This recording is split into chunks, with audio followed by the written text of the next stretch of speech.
मुख्यमंत्री सुखविंदर सिंह सुक्खू ने आज दिल्ली में प्रधानमंत्री से की भेंट। कई विकास परियोजनाओं को लेकर की चर्चा। पीएम ने हर संभव सहयोग का दिया आश्वासन।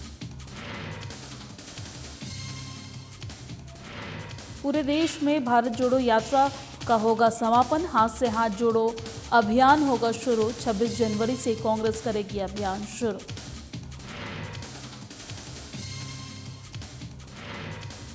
शिमला में कांग्रेस की आम सभा का आयोजन। सभा में लोक निर्माण मंत्री विक्रमादित्य सिंह ने की शिरकत। मंत्री आपके द्वार कार्यक्रम शुरू करने की कही बात।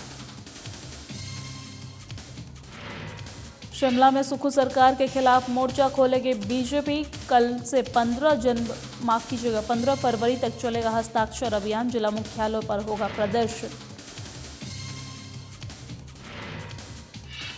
और हिमाचल प्रदेश में नहीं थम रहा सीमेंट विवाद। रोजाना करीब 2 करोड़ का हो रहा नुकसान। उद्योग मंत्री ने कहा विवाद को लेकर हो रही चर्चा।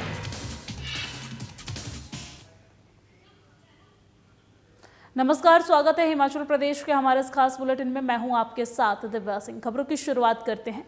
मुख्यमंत्री सुखविंदर सिंह सुक्खू ने आज नई दिल्ली में प्रधानमंत्री नरेंद्र मोदी से भेंट मुलाकात की है और प्रदेश के मुख्यमंत्री का कार्यभार ग्रहण करने के बाद ठाकुर सुखविंदर सिंह सुक्खू की प्रधानमंत्री से ये पहली भेंट मुलाकात थी और इस अवसर पर मुख्यमंत्री ने प्रदेश के कार्यान्वित की जा रही विकास परियोजनाओं के संबंधित मुद्दों पर चर्चा करते हुए सभी परियोजनाओं के सफल क्रियान्वयन के लिए केंद्र से उदारतापूर्वक सहायता प्रदान करने का आग्रह किया है। मुख्यमंत्री ने प्रधानमंत्री को केंद्र सरकार की ओर से आधारभूत संरचना को गति प्रदान करने के उद्देश्य से आरंभ की गई प्रधानमंत्री गति शक्ति योजना और रज्जू मार्ग के निर्माण के लिए पर्वतमाला योजना को प्रदेश में सफलतापूर्ण क्रियान्वित करने का आश्वासन दिया है।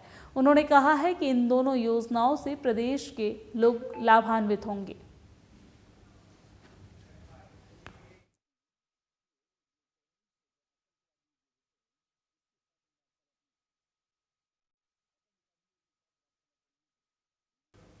और भारत जोड़ो यात्रा के समापन के साथ ही कांग्रेस एक और अभियान शुरू करने जा रही है और 26 जनवरी से पूरे देश में हाथ से हाथ जोड़ो अभियान की शुरुआत की जाएगी। कांग्रेस के इस कदम को इस साल देश के 9 राज्यों में हो रहे विधानसभा चुनाव और 2024 के लोकसभा चुनाव में जनता का विश्वास हासिल करने की कोशिश के तौर पर देखा जा रहा है। कांग्रेस प्रदेश अध्यक्ष और सांसद प्रतिभा सिंह ने कहा है कि भारत जोड़ो यात्रा अंतिम पड़ाव पर है और पिछले 8 साल से देश में मोदी की सरकार है। इस यात्रा के दौरान मोदी कार्यकाल में जो भी देश विरोधी निर्णय हुए हैं उसके बारे में लोगों को बताया जा रहा है।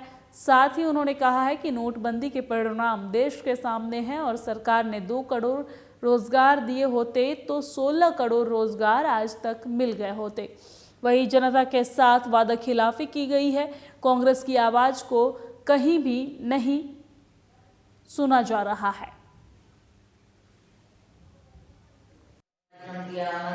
कि देश के हालात ऐसे बनते जा रहे हैं, हमें कुछ परिवर्तन लाने की जरूरत है और बार बार उन्होंने आग्रह किया कि प्राइम मिनिस्टर सदन में आए और हमारी आवाज को सुने, परंतु उनकी आवाज को नजरअंदाज किया गया और किसी भी फोरम पर आज हमारे आवाज को नहीं सुना जा रहा। चाहे वो विधानसभा है, चाहे पार्लियामेंट है, चाहे कहीं भी आप प्रदर्शन करो तो वो आवाज इस मोदी सरकार के कानों तक नहीं पहुंचती।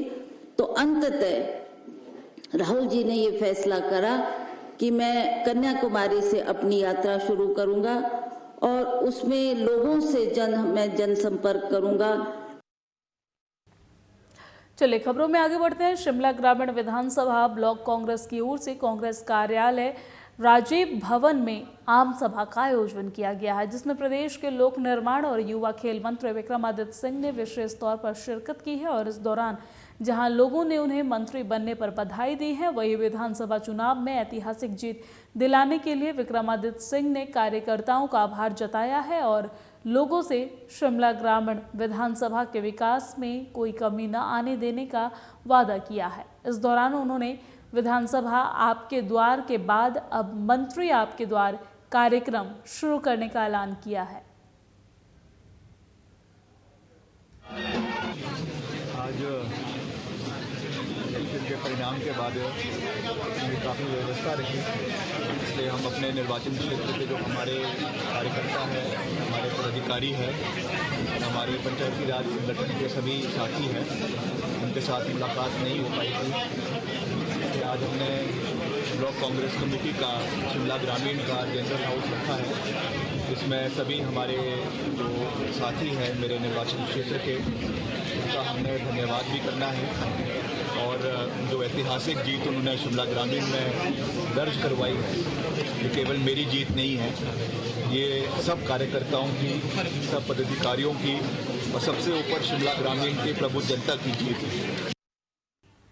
और अब खबर शिमला से है। शिमला में प्रदेश बीजेपी ने सुक्खू सरकार की ओर से बंद किए गए संस्थानों के खिलाफ मोर्चा खोलने का ऐलान कर दिया है। भारतीय जनता पार्टी विधायक दल ने निर्णय लिया है कि कल यानी कि 25 जनवरी से 15 फरवरी तक जिन स्थानों पर संस्थान बंद किए गए हैं वहां बीजेपी हस्ताक्षर अभियान चलाने जा रही है और 15 फरवरी से 28 फरवरी तक जिला मुख्यालय पर बीजेपी विरोध प्रदर्शन का आयोजन करेगी, जिसमें नेता प्रतिपक्ष जयराम ठाकुर विशेष रूप से उपस्थित रहेंगे।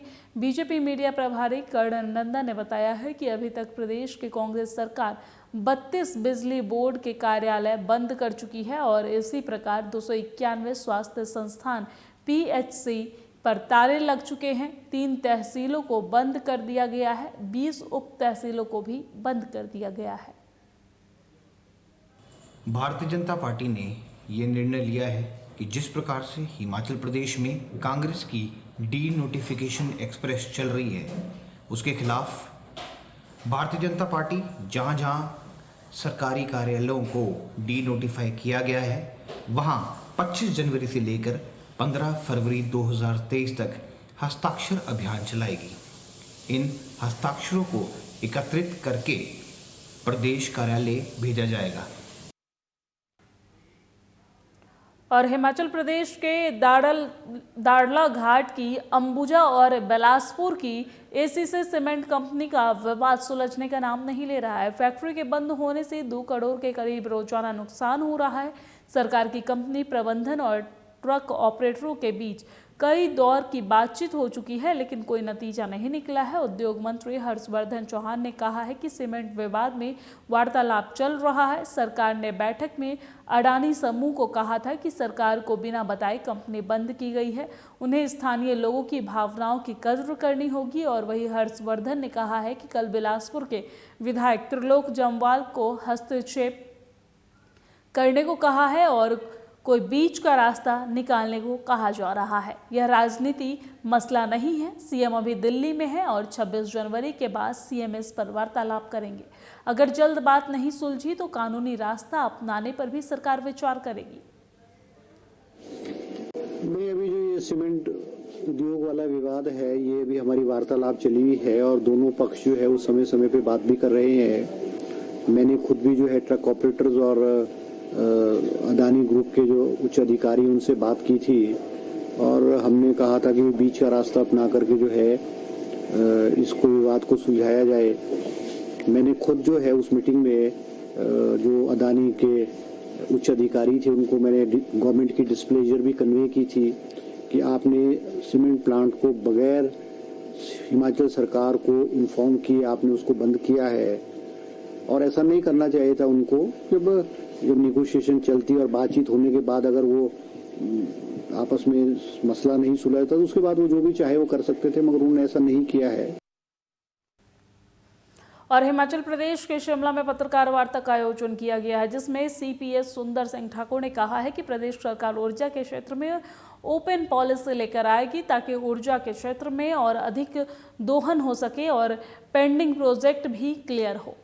बीते 5 साल बीजेपी की सरकार में ऊर्जा क्षेत्र में अधिक काम नहीं हो पाया, लेकिन अब सुक्खू सरकार ऊर्जा क्षेत्र में गति लाएगी। वही सुंदर सिंह ठाकुर ने कहा है कि ओपन पॉलिसी के तहत सरकार प्रोजेक्ट को चिन्हित करके सारी क्लियरेंस खुद करवाएगी और उसके बाद प्रोजेक्ट की ओपन बिडिंग कार्रवाई की जाएगी।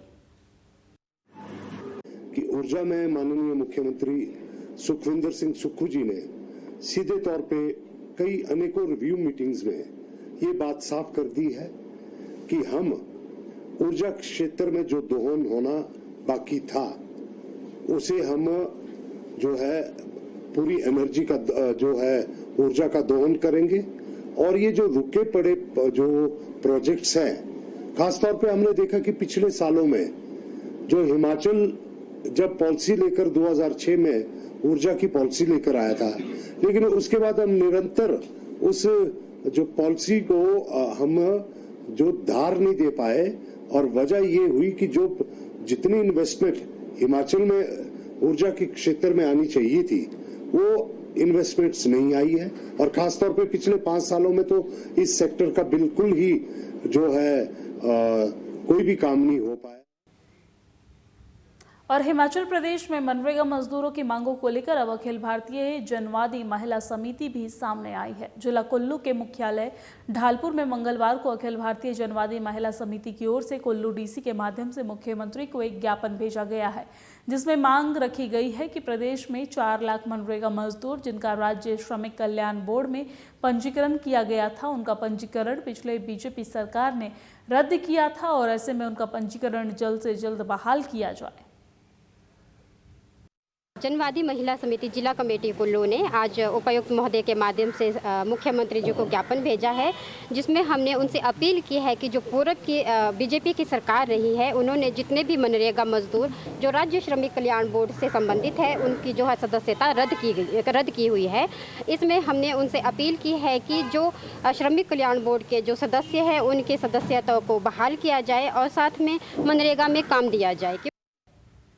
और अखिल भारतीय विद्यार्थी परिषद कांगड़ा के जिला संयोजक अभिनव चौधरी ने धर्मशाला में आयोजित पत्रकार वार्ता में कहा है कि एबीवीपी धर्मशाला कॉलेज के सभागार में 25 जनवरी को त्रिगत युवोत्सव जिला सम्मेलन का आयोजन करेगी और इस सम्मेलन में मुख्य अतिथि के रूप में एबीवीपी के राष्ट्रीय संगठन मंत्री आशीष चौहान रहेंगे।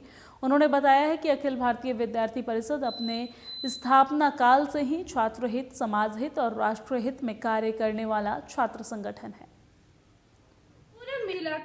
अखिल भारतीय विद्यार्थी परिषद पूरे प्रदेश भर में जिला सम्मेलनों का आयोजन कर रही है, जिसके चलते धर्मशाला महाविद्यालय में जो है महाविद्यालय के ऑडिटोरियम में जिला कांगड़ा का जिला सम्मेलन जो है उसका आयोजन किया गया है, जिसमें कल मुख्य अतिथि के रूप में विद्यार्थी परिषद के राष्ट्रीय संगठन मंत्री आशीष चौहान जी विद्यार्थी परिषद की तरुणाई को कल संबोधित करेंगे एवं जिला कांगड़ा के विभिन्न शिक्षण संस्थानों से, निफ्ट, ITI से, स्कूलों से, विश्वविद्यालयों से जो छात्र आएंगे उनको संबोधित करेंगे।